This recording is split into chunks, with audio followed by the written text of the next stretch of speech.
Welcome to the Slop Farm. Enjoy the video. You start by identifying scope and exact font names so you know what to fix. Open the offending presentation and check a few slides to confirm whether replacement occurs everywhere or only in one layout. Once done, open File Options to view Save Settings and Font Embedding. This reveals whether fonts were embedded or stripped. Make sure to note substitution warnings and the font family names. This prevents guessing and lets you target the correct font files or replacements. You now either replace or embed fonts so slides render consistently.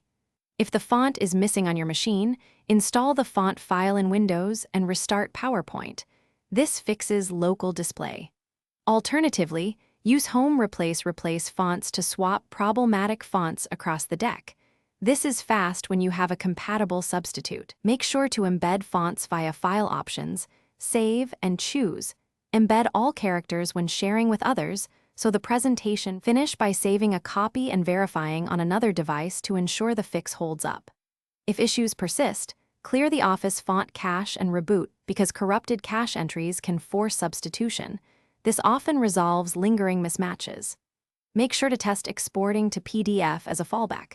PDF embeds fonts at export and shows the final look exactly.